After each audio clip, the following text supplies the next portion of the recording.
Hello guys, welcome back. आज का हमारा टॉपिक बहुत ही इंपॉर्टेंट होने वाला है, जो है how to write test case. Test case कैसे लिखते हैं, कैसे डिजाइन करते हैं किसी भी एप्लीकेशन के। आज हम इसी के बारे में बात करें।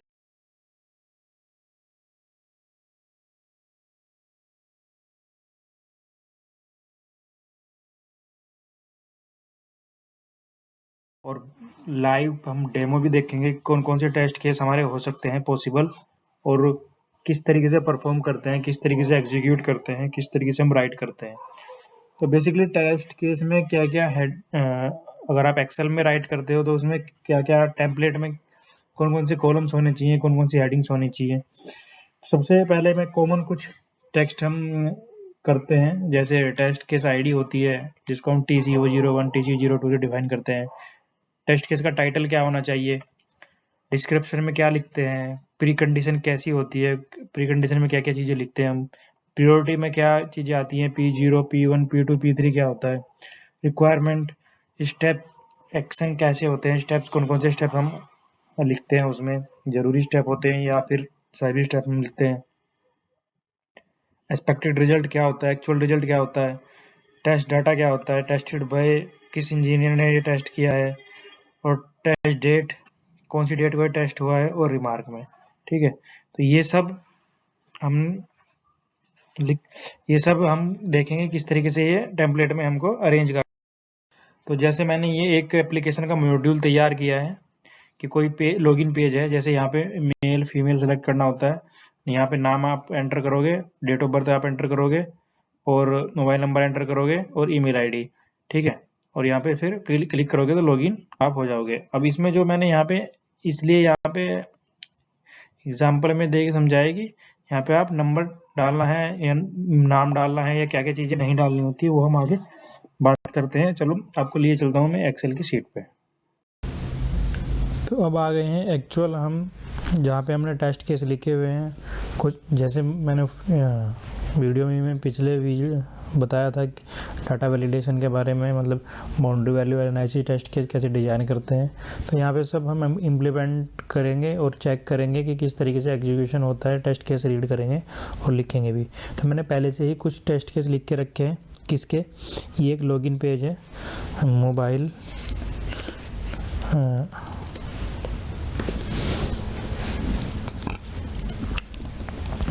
Login page. ठीक है, तो एक मोबाइल लॉगिन पेज है। मोबाइल लॉगिन पेज में क्या क्या इनपुट है, ये किस बेस पे है, ये कस्टमर की रिक्वायरमेंट के अकॉर्डिंग है। ठीक है, और ये कुछ ऐसा दिखना चाहिए। अब रियल डिवाइस में हमें रिकॉर्डिंग डालनी पड़ेगी रिकॉर्ड करके। तो ये एक डेमो जैसा मैंने बनाया, आपको एग्जांपल में समझ में आना चाहिए कि जैसे यहाँ पे सेम ऐसा ही ये बनाया है।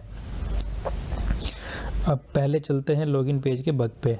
असाइन बाय में कुछ भी इन्वायरमेंट में QA प्रोडक्शन यूएटी लिखा हुआ है कि आप दो ही इन्वायरमेंट पे चेक करोगे। अगर आप वेब एप्लीकेशन है तो या तो QA पे करोगे या प्रोडक्शन पे करोगे। ठीक है, तो असाइन टू एनी XYZ। ठीक है, और असाइन बाय किसने किया है, ठीक है, ABC किसी ने भी किया है, और टेस्टेड बाय मतलब किसने टेस्ट किए हैं ये, उसका भी नाम होना चाहिए।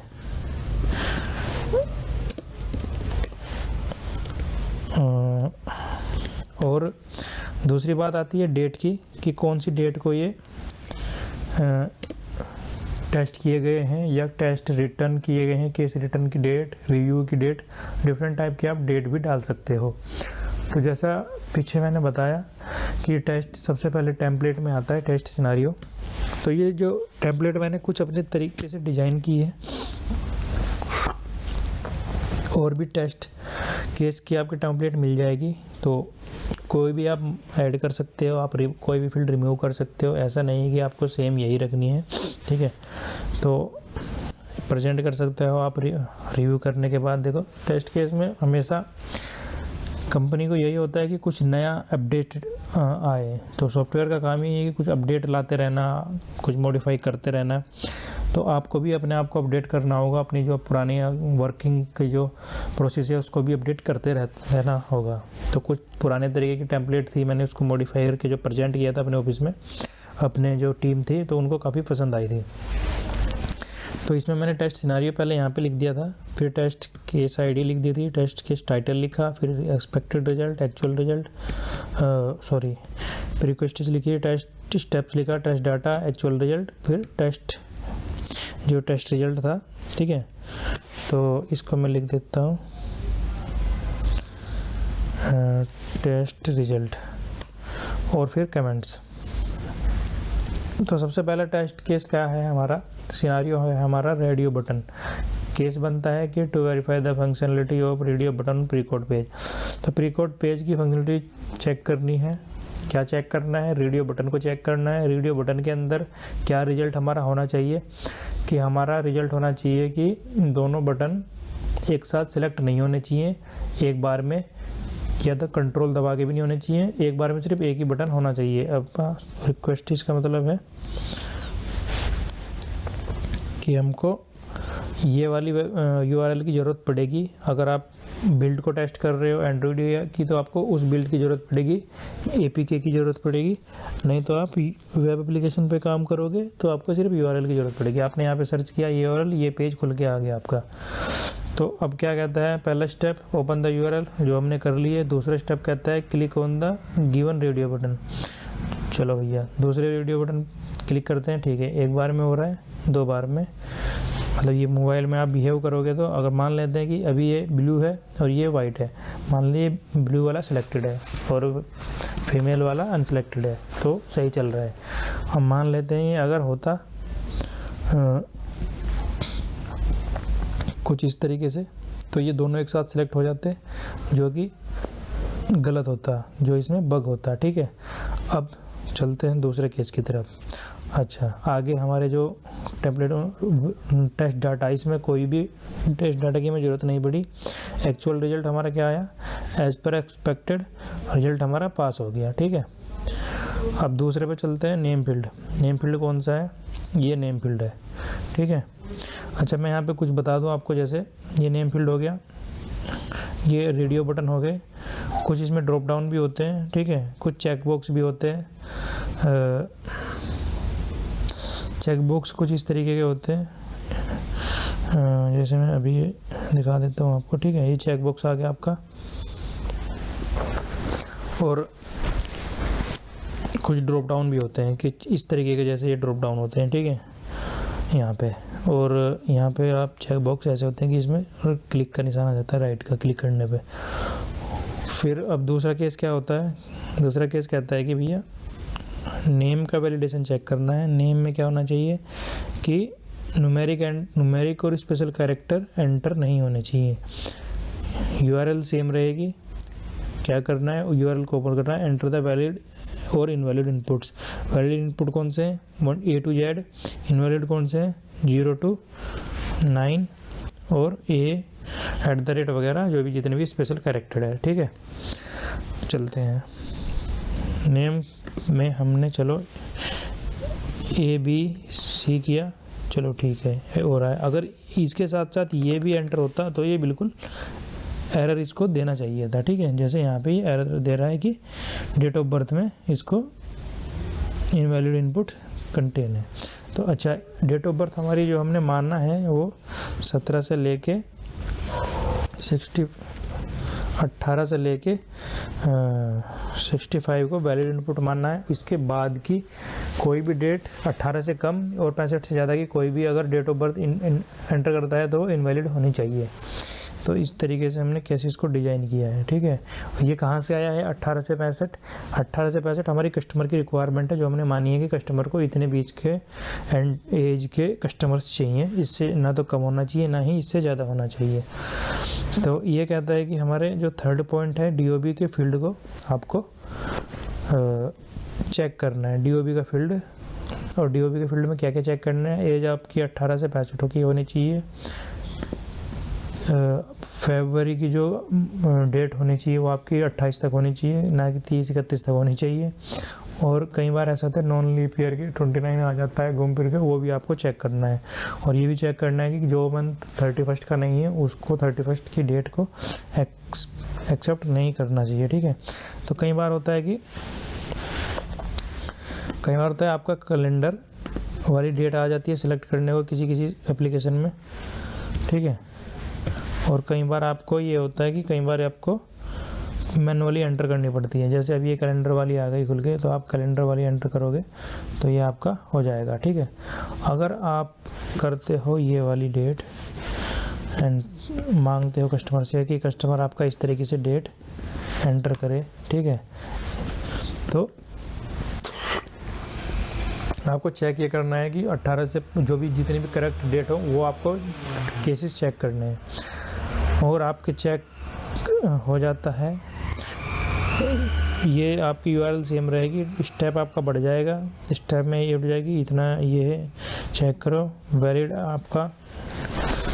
आपका डाटा यहाँ से आप लिख सकते हो, वैलिड 18 to 65, ठीक है। और इनवैलिड में लिख सकते हो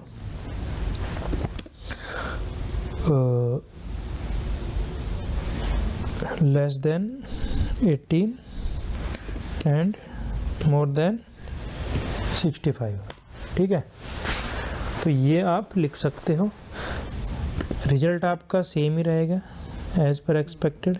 पास हो गया आपका तो पास लिख देना है, फेल हो गया तो आपको फेल लिख देना है, टेस्ट नहीं किया तो आपने नोट टेस्टेड लिख देना है, ठीक है। तो सेम मोबाइल नंबर वाला फील्ड आपको चेक करना है, मोबाइल नंबर एंटर होना चाहिए, ना कि इसमें ABCD होना चाहिए, क्योंकि ABCD से स्टार्ट होता नहीं है कोई सा भी नंबर, ठीक है।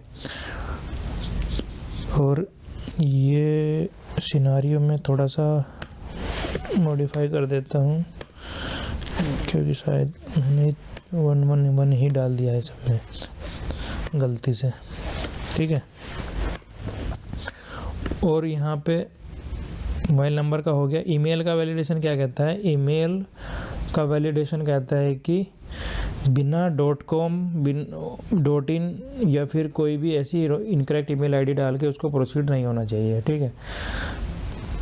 और बाकी अगर इसमें से कोई भी कंडीशन हमारी मैच नहीं होती है तो उसको हम रिपोर्ट करते हैं कैसे? बग रिपोर्ट में। बग रिपोर्ट कैसे बनाते हैं वो लिस्ट मैंने यहाँ पे तैयार की है आप लोगों के लिए। टेम्पलेट में क्या होता है बग के? बग आईडी होती है, डिस्क्रिप्शन होता है, स्क्रीनशॉट होता है, क्यू स्टेटस होता है, priority assign to dev status यानी कि डेवलपर का क्या स्टेटस है असाइन करने के बाद, और रिमार्क। तो सबसे पहले इसको समझ लेते हैं। मैं इसमें न्यू सबसे पहले कहते हैं कि बग को लेते हैं फर्स्ट नंबर के।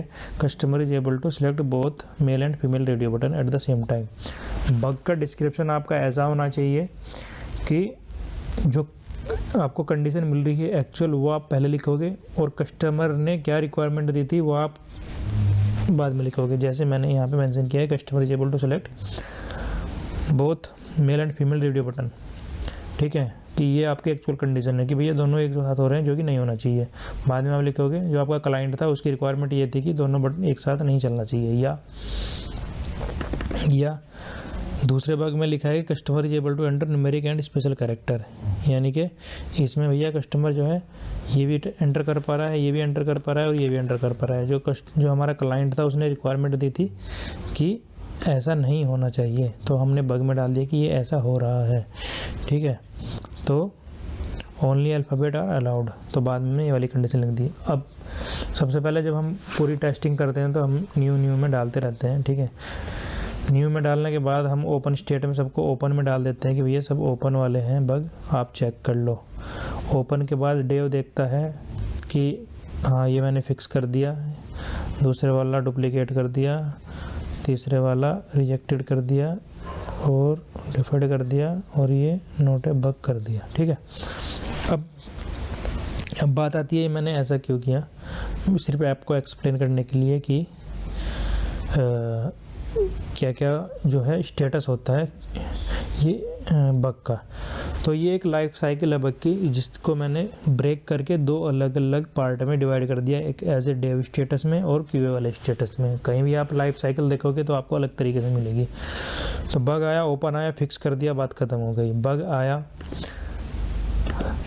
फिक्स कर दिया, आपने रीटेस्टिंग कर ली, रीटेस्टिंग करने के बाद आपको पता लगता है कि नहीं हुआ सही, तो आपने रीओपन डाल देना है सीधा सीधा, ठीक है।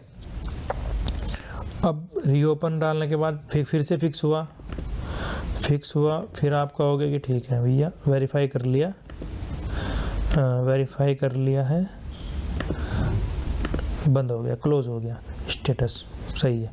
अब इसके बाद बात आती है कि क्लोज करना, कि जब आपकी बिल्ड ख़त्म हो जाती है तो आप इसको क्लोज स्टेट में डाल देते हो। तो ये तो क्यूए स्टेटस के जो पार्ट्स मैंने ड्रॉप डाउन में ऐड किए हैं।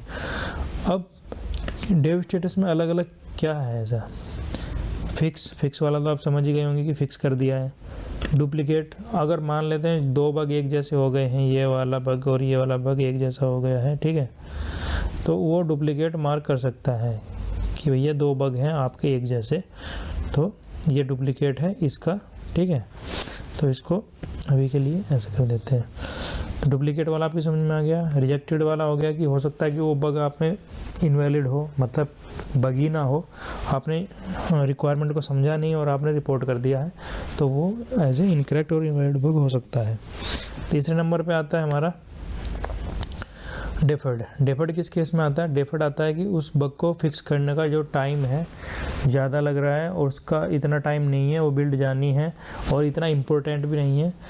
मतलब कि वो बग आपका इम्पोर्टेंट इसलिए नहीं है कि जहाँ पे कस्टमर का बहुत कम ध्यान पड़ता है, ठीक है, कि भैया ध्यान बहुत कम जाता है एरिया।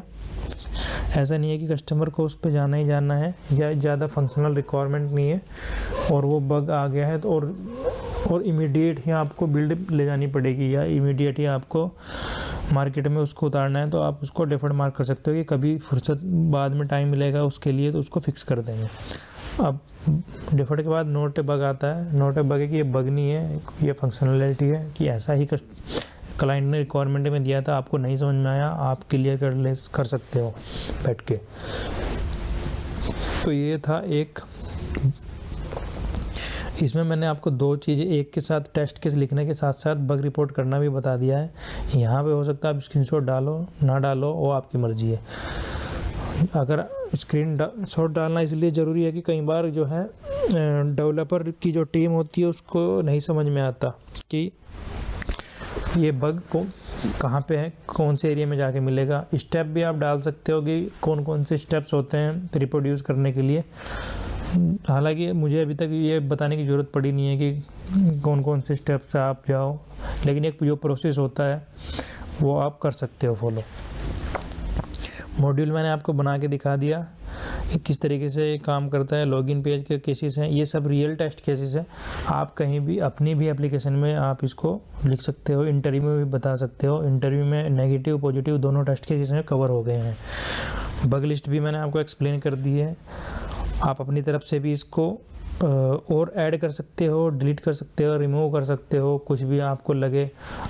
आपको इसको डाउनलोड करके आप रीड भी कर सकते हो। मैं इसकी लिंक डिस्क्रिप्शन में डाल दूंगा और आप कमेंट करके ये ज़रूर बता देना कि आपको ये कैसी लगी वीडियो, क्या आपको समझ में आया, क्या आपको समझ में नहीं आया, क्या इसके बारे में और आपको एक्सप्लेनेशन चाहिए। तो प्लीज़ कमेंट डाउन, जिससे मुझे भी पता लगे कि वीडियो कैसी है और कैसी नहीं है। So thank you for watching, मिलते हैं अगली वीडियो में।